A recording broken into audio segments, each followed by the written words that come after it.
बुद्ध के चरणों में नमन करते हुए चक्रवर्ती सम्राट राष्ट्रीय महाराजा सुहेलदेव राजभर के चरणों में नमन करते हुए महाराजा गोहराज निषाद, महाराजा पृथ्वीराज चौहान, महाराजा दक्ष प्रजापति के चरणों में नमन करते हुए इस देश के मूल निवासियों की लड़ाई लड़ने वाले बोधिसत्व रविदास, बोधिसत्व कबीर, बोधिसत्व गाडगे बाबा, महात्मा ज्योतिबा फूले, माते सावित्रीबाई फूले, नारायण गुरु पेरियार रामास्वामी नायकर, छत्रपति साहू जी महाराज, आधुनिक भारत एवं संविधान के निर्माता, समस्त नारी जाति के मुक्तिदाता, विश्व के सबसे बड़े लोकतंत्र के महानायक, सिंबल ऑफ नॉलेज, बोधिसत्व परम पूज्य महामानव बाबा साहब डॉक्टर भीमराव अंबेडकर, माता रमाबाई अंबेडकर एवं बहुजन समाज में जन्मे तमाम ऋषि मुनि संत महापुरुषों, वीर क्रांतिकारी योद्धाओं से हम सभी का परिचय करा देने वाले बहुजन नायक साहब मान्य कांसीराम तथा इस देश में सबसे पहले अंग्रेजों से लड़ने वाले बिरसा मुंडा, तिलका माझी, जुब्बा साहनी, अवंतीबाई लोधी, समाधान निषाद, लोचन निषाद, बुद्धू लोनिया, पेरियार ललई यादव, जननायक कर्पूरी ठाकुर, बाबू जगदेव प्रसाद कुशवाहा, हमेशा अपने समाज की लड़ाई लड़ने वाली स्वर्गीय बहन प्रियंगना फूलन देवी, इन सबके चरणों में कोटि कोटि बार श्रद्धा सुमन के साथ नमन करता हूं तथा हम लोगों के बीच में उपस्थित अखिल भारतीय भीम चर्चा संघ के राष्ट्रीय संस्थापक परम आदरणीय माननीय योगेंद्र लेखपाल साहब जी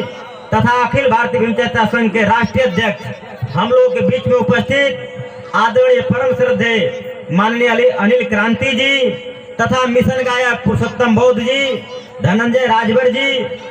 अरुण कुमार गौतम जी तथा बटना के प्रधान आदरणीय माननीय रोशन कुमार बौद्ध जी तथा यहाँ उपस्थित सभी सम्मानित लोग, नौजवान साथियों, मैं अपने तरफ से आप सभी लोगों का कोटि कोटि बार हार्दिक बंधन स्वागत करता हूँ। मैं चाहता हूँ कि एक बार जोरदार तालियों से स्वागत होना चाहिए। देखिए, आज हम लोग इतने देर से यहाँ बैठे हैं तो हम लोगों के मन में कुछ पीड़ा होगी। बाबा साहब के जयंती पर हम लोग इकट्ठा हुए हैं तो हम लोगों के मन में पीड़ा होगी, कुछ न कुछ दर्द होगा, कुछ न कुछ उद्देश्य होगा कि हम लोग बाबा साहब अम्बेडकर के आंदोलन को समझेंगे, उनके इतिहास को जानेंगे और जान करके उसको आगे बढ़ाने का काम करेंगे। साथियों, मेरे देश के मूल निवासियों, चूंकि आज बाबा साहब हम लोगों के बीच में नहीं है, लेकिन जो बाबा साहब अम्बेडकर का संघर्ष रूपी जीवन रहा, संघर्ष रूपी आंदोलन रहा, वह कितना कठिन था, मैं उस समय से लेकर और आज के समय से जोड़कर वह बात आपके बीच में बताने का प्रयास करना चाहता हूं। साथियों, जब बाबा साहब अम्बेडकर छोटे थे और स्कूल में पढ़ने के लिए जाते हैं तो उनको कक्षा में प्रवेश नहीं मिलता है, कक्षा से बाहर बैठा जाता है, कहा जाता है कि अम्बेडकर अछूत है, इनको पढ़ने का अधिकार नहीं है, इसलिए उनको कक्षा से बाहर बैठा जाता है। लेकिन आज के समय में देख लीजिए, आज की डेट में यदि आप अपने भाई, अपने बेटे का एडमिशन इस जिला के टॉप से टॉप विद्यालय में कराने चले जाइए तो आज आपके भाई, आपके बेटे का एडमिशन इस जिला के टॉप से टॉप विद्यालय में आसानी से हो जाता है। तो बताओ मेरे देश के मूल निवासियों कि बाबा साहब अम्बेडकर में कौन सी ऐसी योग्यता नहीं थी जिनको कक्षा में प्रवेश नहीं मिलता है, और आज आपके भाई, आपके बेटे के अंदर कौन सी ऐसी योग्यता हो जाती है जिसका एडमिशन इस जिला के टॉप से टॉप विद्यालय में, महंगे से महंगे विद्यालय में खुशी खुशी हो जाता है, आसानी से हो जाता है। ये विचार करने का विषय है। फिर बाबा साहब अम्बेडकर अपनी पूरी पढ़ाई करने के बाद शर्त के अनुसार जाते हैं बड़ोदरा नरेश के पास नौकरी करने के लिए, और जब बाबा साहब उस ऑफिस में जाते हैं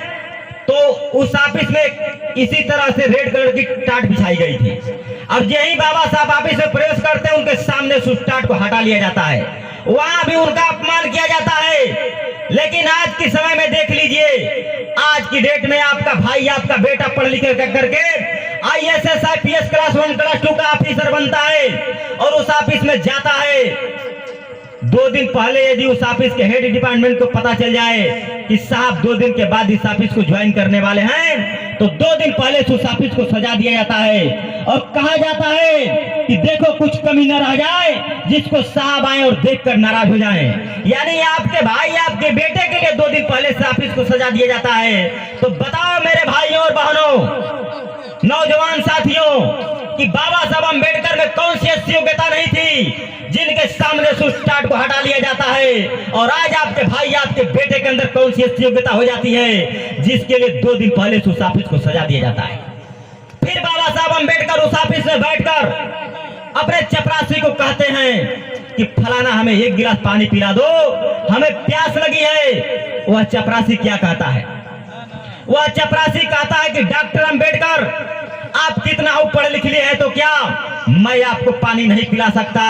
यदि मैं आपको पानी पिलाता हूं तो जो हमारी गिलास है अछूत हो जाएगी, इसलिए मैं आपको पानी नहीं पिला सकता।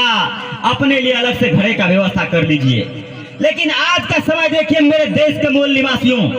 आज की डेट में यदि आपका भाई आपका बेटा पढ़ लिखा करके IAS IPS क्लास 1 क्लास 2 का अधिकारी बनता है और उस ऑफिस में बैठकर एक बार अपने चपरासी घंटी बजाता है कि फलाना हमें 1 गिलास पानी लाओ, जो दूसरा चपरासी सुनता है दौड़ कर जाता है, और जिसको आपका भाई आपका बेटा बुलाए रहता है वह चपरासी भी दौड़ कर जाता है। दोनों चपरासी दौड़ कर जाते हैं और दोनों हाथों में 2-2 गिलास पानी लेकर दौड़ते हैं। तो बताओ मेरे इस देश को OBC SC माइनॉरिटी के लोगों, बताओ मेरे इस देश के मूल निवासियों कि बाबा साहब अम्बेडकर में कौन सी ऐसी योग्यता नहीं थी जिनको 1 गिलास पानी नहीं मिलता है, और आज आपके भाई आपके बेटे के अंदर कौन सी ऐसी योग्यता हो जाती है जिसके लिए 2-2 चपरासी दोनों हाथों में 2-2 गिलास पानी लेकर दौड़ते हैं। जरा बताइए साथियों, मेरे देश के मूल निवासियों, मैं आप लोगों को बताऊं कि कौन सी योग्यता बाबा साहब अम्बेडकर में नहीं थी और कौन सी योग्यता आज आपके भाई आपके बेटे के अंदर हो जाती है जिससे उसकी ये स्थिति होती है। साथियों, मेरे देश के मूल निवासियों, जब बाबा साहब अम्बेडकर मनुवादी व्यवस्था से लड़ रहे थे,